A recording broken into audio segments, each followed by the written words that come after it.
মার্কেটে অনেক পজিটিভ নিউজই ঘোরাফেরা করতেছে, কিন্তু তারপরেও বিটকয়েনের প্রাইসটা ডাম্প করতেছে।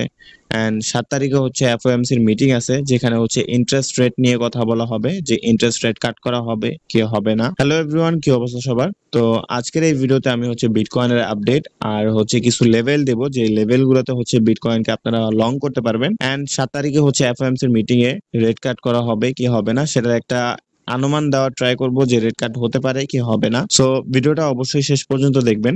ভিডিওটা শুরু করার আগে আমার ইউটিউব চ্যানেল এখনো যারা সাবস্ক্রাইব করেন নাই, অবশ্যই চ্যানেলটা সাবস্ক্রাইব করে বেল আইকনটা প্রেস করে দিবেন এরকম ক্রিপ্টো রিলেটেড ভিডিও পাওয়ার জন্য।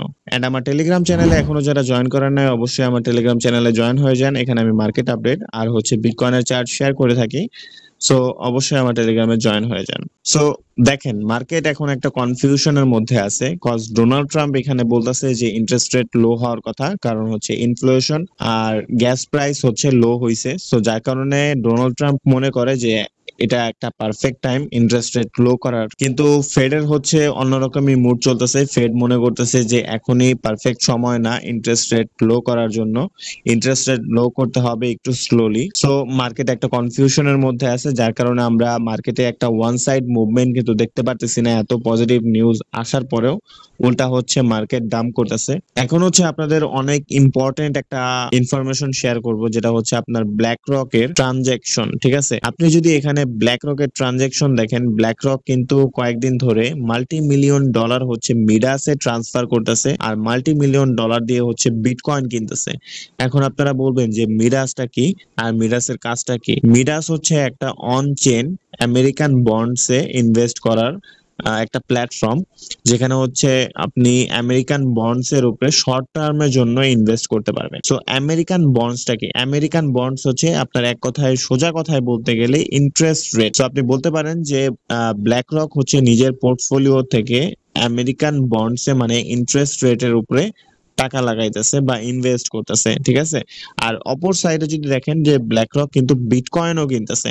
মানে ব্ল্যাক রক হচ্ছে নিজেদের যে পোর্টফোলিও, সেই পোর্টফোলিওটা হচ্ছে আপনার হেজ করে চলতেছে। মানে ইন্টারেস্ট রেট যদি হচ্ছে কাট করা হয়, তাহলে হচ্ছে সে বিটকয়েন থেকে প্রফিট নিবে, আর যদি ইন্টারেস্ট রেট কাট না করা হয়, তখন হচ্ছে সে আমেরিকান বন্ডস থেকে মানে হচ্ছে আপনার ইন্টারেস্ট রেট থেকে প্রফিট নিবে। সো দুনিয়ার সব থেকে বড় ইনভেস্টর যে কিনা তাদের পোর্টফোলিও হেজ করে চলতেছে। সো বুঝতেই পারতেছেন যে মার্কেটে কত বড় একটা কনফিউশন চলতেছে। এন্ড এখানে যদি দেখেন যে ইন্টারেস্ট রেট কাট হওয়ার যে পসিবিলিটি সেটা হচ্ছে 2.7%, আর ইন্টারেস্ট রেট কাট না হওয়ার যে পসিবিলিটি সেটা হচ্ছে 97%। ইন্টারেস্ট রেট কাট না হওয়ার যে পার্সেন্টেজ সেটা কিন্তু হিউজ। এন্ড এটা দেখে কিছুটা আন্দাজ করা যায় যে আপনার ইন্টারেস্ট রেট কাট করা হবে না, যেহেতু আগের মাসেও হচ্ছে পাওয়াল চাচা বলছে যে ইন্টারেস্ট রেট কাটটা একটু স্লোলি আসবে।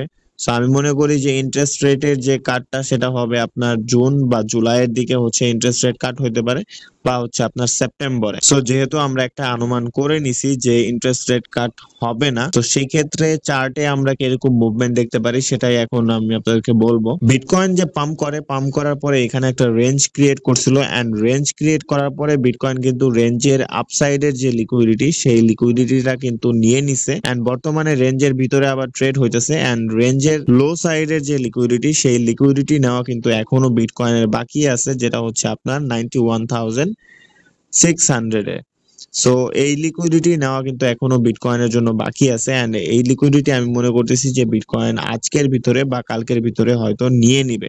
ঠিক আছে, এন্ড এখানে 4 আওয়ার টাইম ফ্রেমে যদি দেখেন যে বিটকয়েনের নিচে কিন্তু একটা ফেয়ার ভ্যালু গ্যাপ আছে, যেটা হচ্ছে 90,500 থেকে 88,700 এর মতো হচ্ছে এই রেঞ্জটায় হচ্ছে ফেয়ার ভ্যালু গ্যাপ আছে, যেটা বিটকয়েন টাচ করতে পারে। সো আমি পার্সোনালি বিটকয়েনে যে মুভমেন্টটা এক্সপেক্ট করতেছি সেটা হচ্ছে বিটকয়েন এই লিকুইডিটিটা নিবে, দেন হচ্ছে ফেয়ার ভ্যালু গ্যাপটা টাচ করবে, দেন বিটকয়েন একটা পাম্প এক্সপেক্ট করতেছি। ঠিক আছে, এন্ড দেন হচ্ছে আপনার এফওএমসি এর মিটিংটা আসবে। এফওএমসি এর মিটিং আসার পরে সেখানে যদি বলে যে ইন্টারেস্ট রেট কাট করা হবে না, সো সেই ক্ষেত্রে মার্কেট হয়তো শর্ট টার্মের জন্য ডাম্প করবে। ঠিক আছে, যেটার জন্য আপনি এই লেভেলটাও দেখতে পারেন। যদি যেহেতু এফওএমসি এর মিটিং আসতে এখনো 2 দিন বাকি আছে, so anything can be possible. So হয়তো বিটকয়েন এই রেঞ্জের ভিতরে আবার ট্রেড করবে এই 2 দিন। দেন এফওএমসি এর মিটিং এ যখন বলবে যে ইন্টারেস্ট রেট কাট করা হবে না, তখন হয়তো এই লিকুইডিটিটা নিবে, দেন হয়তো মার্কেট আপসাইডে মুভমেন্ট করতে পারে। ঠিক আছে, বাট যদি এফওএমসি এর মিটিং এর আগে হচ্ছে বিটকয়েনের প্রাইসটা এই লিকুইডিটিটা নিয়ে দেন হচ্ছে মার্কেট আপসাইড দেয়, তাহলে আমরা মনে করি শর্ট টার্মের জন্য আবার একটা ডাম্প আসতে পারে এই লেভেল পর্যন্তই, যেটা হচ্ছে 89 বা 88,000 পর্যন্ত। দেন মার্কেট পাম্প করবে। ঠিক আছে, এই নিউজটা তেমন একটা মার্কেটে ইম্প্যাক্ট করবে না, অত বড় ইম্প্যাক্ট করবে না, শর্ট টার্মের একটা পেইন দিবে, বাট আলটিমেটলি বিটকয়েন কিন্তু প্রাইসটা উপরেই যাবে। সো এটাই ছিল হচ্ছে আমার বিটকয়েনের আপডেট। অ্যান্ড আপনাদের কি মনে হয় যে 7 তারিখে এফএমসি তে রেট কাট করা হবে কি হবে না, বা আপনাদের কি মনে হয় যে বিটকয়েনের প্রাইস কোন পর্যন্ত আসতে পারে, সেটা অবশ্যই কমেন্টে জানাবেন। অ্যান্ড ভিডিওটা যদি ভালো লাগে তাহলে অবশ্যই একটা লাইক করে দিবেন, এতে আমি মোটিভেট হই। সো আপনাদের সাথে দেখা হচ্ছে নেক্সট ভিডিওতে।